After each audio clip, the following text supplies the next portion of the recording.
Hi everyone, welcome to Aravali technologies. Myself కొంచెం Sreeja. So ఎవరైతే డిగ్రీలో సైన్స్ బ్యాక్గ్రౌండ్ ఉన్న వాళ్ళకి చాలా డౌట్స్ అనేవి ఉంటాయి.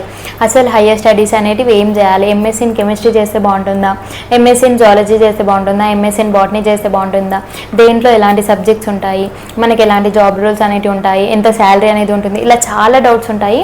సో నేను ఆల్రెడీ ఏంటంటే MSc in chemistry and MSc in botany గురించి అయితే నేను వీడియోస్ చేశాను. దాంట్లో సబ్జెక్ట్స్ అవ్వచ్చు, జాబ్ రోల్స్, శాలరీ ఎంతవరకు ఉంటుంది, సో వీటన్నిటి గురించి ఆల్రెడీ వీడియో చేశాను, మన ఛానల్లో ఉంటుంది, ఒకసారి అయితే చెక్అవుట్ చేసేయండి. సో మనం ప్రజెంట్ ఉన్న వీడియోలో అయితే ఎంఎస్సీ ఇన్ జువాలజీ గురించి అయితే డిస్కస్ చేసేద్దాం.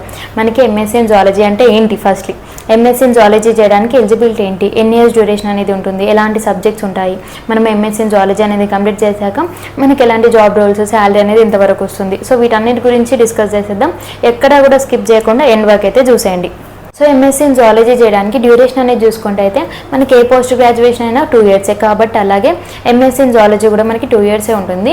సో దీంట్లో ఎగ్జామ్ ప్యాటర్న్ అనేది చూసుకుంటే మనకి సెమిస్టర్ వైజ్గా ఎగ్జామ్స్ అనేవి ఉంటాయి. సో మనకి టోటల్గా 2 years కాబట్టి ఇయర్లీ 2 semesters ఉంటాయి, కాబట్టి టోటల్గా 4 semesters అనేటివి అయితే ఉంటాయి. అండ్ ఎంఎస్సీ ఇన్ జువాలజీ చేయడానికి ఎలిజిబిలిటీ అనేది చూసుకుంటే అయితే ఎవరైతే బీఎస్సీ ఇన్ జువాలజీ కానీ లేదంటే లైఫ్ సైన్స్ కోర్సెస్ ఉంటాయి కదా, అవి చేసిన వాళ్ళు ఎంఎస్సీ ఇన్ జువాలజీ అనేది అయితే చేయడానికి ఎలిజిబుల్. ఎంఎస్సీ ఇన్ జువాలజీ చేయడానికి అడ్మిషన్ ప్రాసెస్ అనేది చూసుకుంటే అయితే మనకి 2 ways ఉంటాయి. ఫస్ట్ వన్ వచ్చేసి ఏంటంటే మనము ఎలాంటి ఎంట్రన్స్ టెస్ట్ లేకుండా డైరెక్ట్గానే జాయిన్ అవ్వచ్చు, అది వచ్చేసి మేనేజ్మెంట్ కోటా. సో మనం సెకండ్ వన్ అనేది చూసుకుంటే అయితే మనకైతే ఎంట్రన్స్ ఎగ్జామ్ అనేది ఉంటుంది, అదే మనకి PGCET post graduation common entrance test అనేది ఉంటుంది. సో దీంట్లో క్వాలిఫై అయ్యి మనం మంచి మార్క్స్ అనేవి వస్తే అయితే మనకి మంచి మంచి కాలేజెస్లలో సీట్ వస్తుంది. సో మనం అప్పుడు కూడా ఎంఎస్సీ ఇన్ జువాలజీ అనేది అయితే చేయొచ్చు.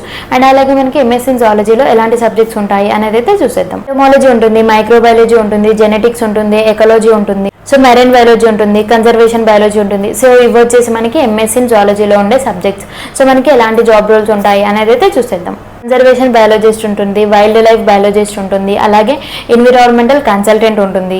అండ్ అలాగే మనం ఏంటంటే ఎంఎస్సీ ఇన్ జువాలజీ అనేది కంప్లీట్ చేశాక టీచింగ్ ఫీల్డ్ సైడ్ కూడా వెళ్ళొచ్చు. మంచి మంచి కాలేజెస్లలో మనము జూనియర్ లెక్చరర్గా కూడా జాయిన్ అవ్వచ్చు.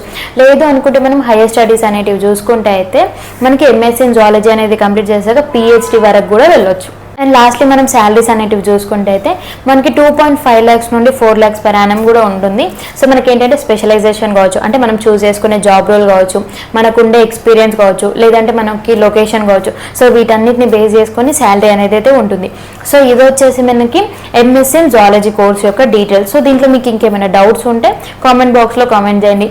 మీకు ఇంకేమైనా డీటెయిల్గా కావాలనుకున్నా కూడా కామెంట్ బాక్స్లో కామెంట్ చేయండి. మీకు ఇంకా డిఫరెంట్ కోర్సెస్ గురించి కావాలనుకున్నా కూడా కామెంట్ అయితే చేయండి. And thank you for watching. Like చేయండి, షేర్ చేయండి, కామెంట్ చేయండి, మీకు తెలిసిన ఫ్రెండ్స్కి కూడా షేర్ చేయండి మీకు ఈ వీడియో ఇన్ఫర్మేటివ్ అనిపిస్తే. అండ్ అలాగే సబ్స్క్రైబ్ టు మై ఛానల్.